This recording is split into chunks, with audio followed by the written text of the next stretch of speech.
As an Israeli citizen and as somebody who directs the blood services of the country, I call myself the national vampire of Israel. That's me. And so I served in some roles at the International Federation. There was an advisory committee on health, and now there is an advisory body to the Federation on blood banking, on transfusion medicine, because it's a job with a lot of risks for the organization themselves. And I tell you that it is very important that Magen David Adom join the Federation, the International. We are part of the big family, as Dr. El-Hadid said, of 192 countries that have national societies. And Magen David Adom actually is the National Society of Israel. So I really want to tell you in a very short, just a few sentences about what Magen David Adom is in Israel, because most of you know about it. And then tell you about what we did in the last 2.5 years with COVID. I think MDA took a huge part in Israel about what we did about COVID.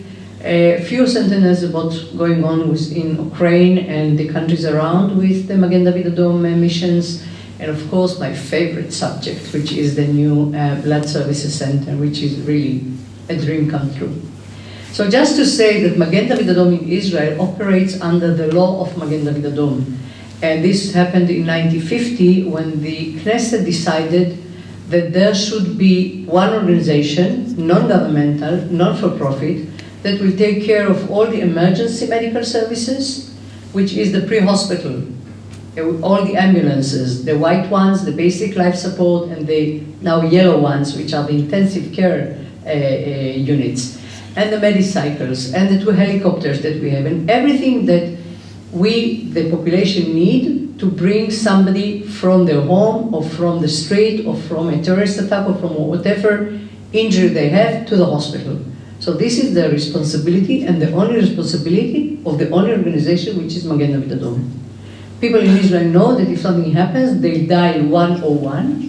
101 is the number that everybody dials if they need somebody to come to them usually now in a few minutes, to assist them, to take care of them, and if needed, to transport them to the hospitals. We in Magen David Adom developed now a system that almost automatically, if identifies a call, automatically identifies the 5 first aid givers that are closest to the point. It can be a volunteer that is at home. It can be an MDA basic life support, advanced life support, a medicycle, anybody who can come and assist the patient while the ambulance is on the way. So with that we can, with 3,000 people and 30,000 volunteers, we can really provide the service throughout the country. And we developed a system that really calls the people in without, you don't have to touch it, you don't have to do anything, you just locate the call, and then the system locates the 5 people around that can come and give help. And with that, we really shorten the time that people in need get medical help very quickly and be transported to the hospital or given life support or given a life-saving operation, whatever is needed. And that's why whenever something happens, the first thing that you see on the television are the Magen David Adom ambulances. And speaking of that, by the way, tonight is the night of Lag BaOmer. It's the big thing that goes on Mount Meron. And it was the first and terrible thing that happened last year, where there was a disaster on the mountain and 45 people were killed, most of them of suffocation on the mountain. So our people were there since yesterday. They were drilling the whole thing, how to evacuate, in what kind of vehicles, and how to react to people in case of a disaster, but also in case that somebody is too tired or doesn't feel well, etc. So our forces are right now on Mount Meron, and we all cross our fingers or say, pray, depending on which religion we are from, that this event will be finished without any problems.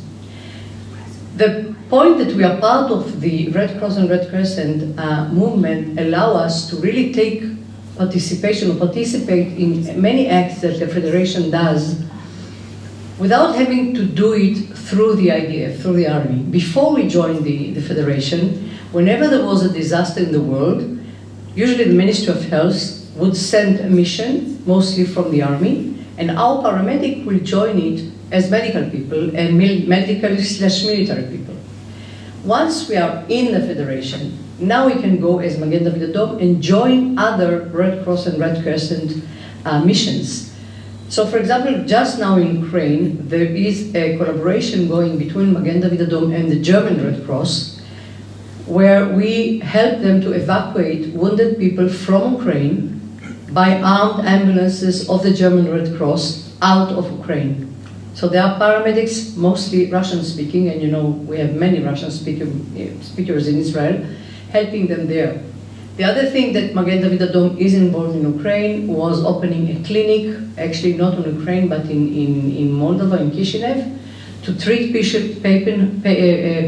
patients who came out of Ukraine, and also to train the public on first aid, because now everybody should know how to stop bleeding, or how to resuscitate, or start resuscitation, or do things if something happened to people around you under the war.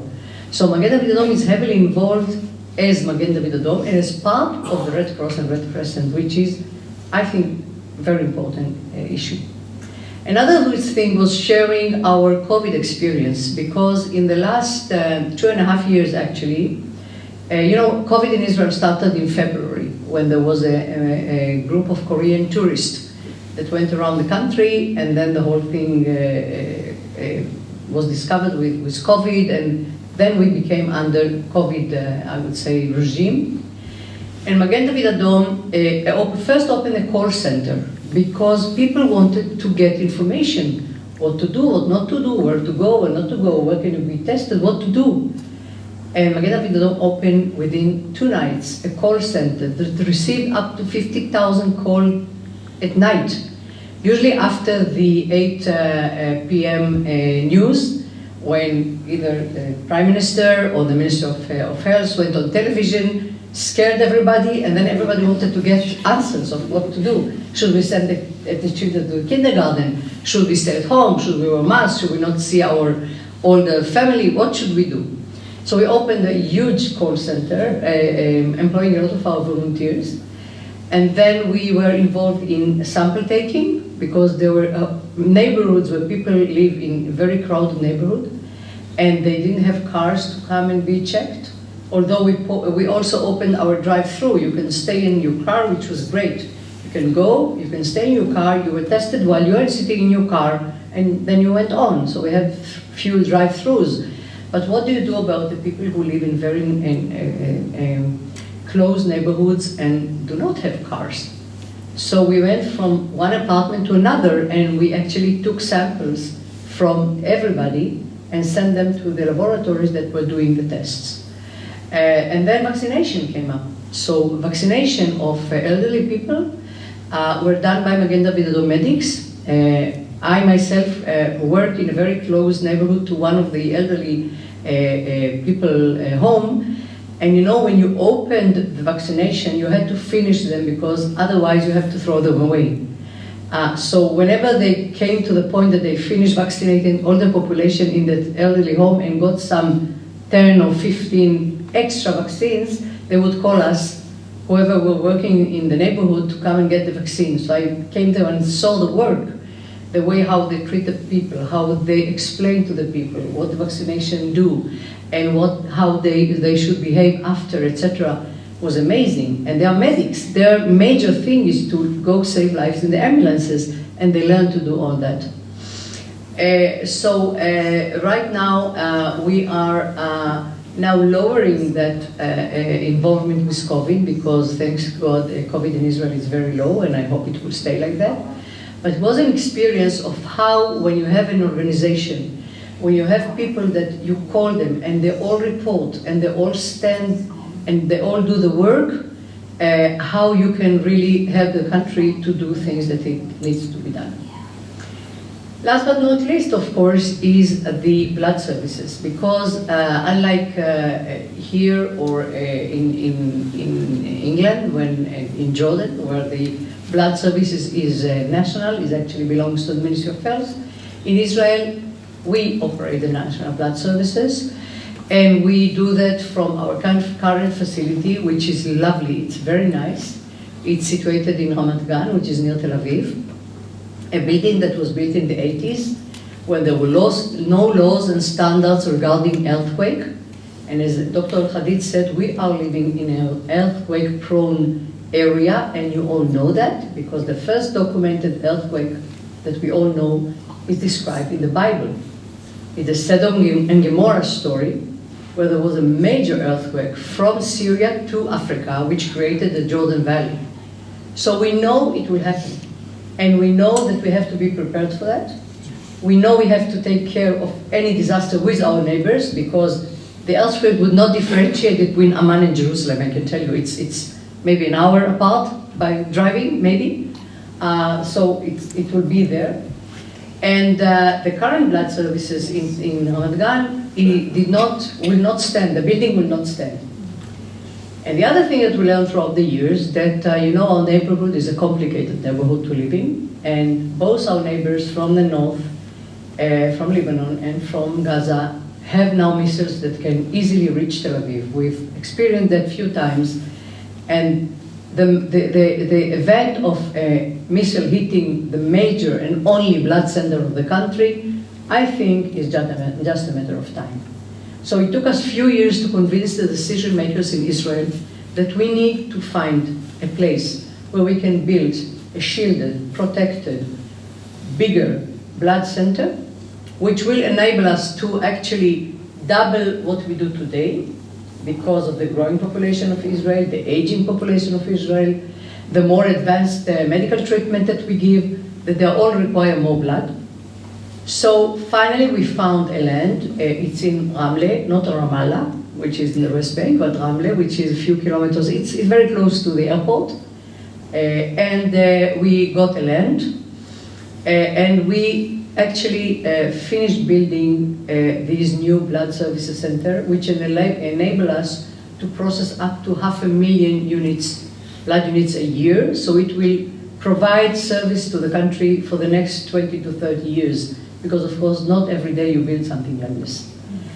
The building is magnificent. It has 3 above ground floors, but the most important things are the 3 underground floors, where there's a huge laboratory that is all actually a shelter, that in case of emergency, we can, I learned the word to button it, we can close it, and it will be protected against conventionally a chemical and biological weapon. I don't dare to say radiological. And then in the -3 level, which is like 15 meters below ground, there's where we are going to store the blood inventory, the ready-to-use blood and plasma inventory. So whenever we need it, even the drivers who come to take it to the hospitals will be protected when they go in like a ramp that takes them underground, and they'll be protected while they're taking it out. The whole building, $135 million, was all built based on the very, very philanthropic and generous donation of the American Friends of Magen David Adom and the Friends of MDA UK, and I know some of you guys. And this is one thing I want to really say, but before that I want to mention another important project. So the Magen David Adom Marcus Blood Services, Marcus is the major donor from the America, is really was finished. We finished building it. It will take us some time to move in, because we need to have all these systems, the computers and the humidity and the temperature and the cold room and everything validated. But I hope that by the end of the year we'll be there operational. And at that time, we would be absolutely protected from man-made and natural disasters, and we can continue operating whatever is needed for the country and for the people of Israel without any interruption. Last but not least, the Ministry of Health came to us and say, what about opening a human breast milk bank? And we say, huh? Like you say, huh? And they say, yeah, you know, there's no public, supervised milk bank in Israel. And why is it needed? First of all, it is needed for premature babies. Some premature babies, especially when they are very low weight, their life depends on human milk. They cannot tolerate the formulas, and they have to be fed by human milk. And sometimes mother cannot feed them, or sometimes there's no mother. And especially we found that during COVID, that some women gave birth and then died. So babies, small babies, were left without the source of life-saving food. And they say, oh, you know how to deal with volunteer blood donors, so it's volunteer milk donors. You know how to do the testing to make it safe. Yes, of course, we test every blood unit. You know how to distribute, you know the whole thing. Why don't you take it upon yourself? And you know, Magen David Adom, like we did with the COVID, we have this thing of Naaseh v'nishma, as said in the Bible.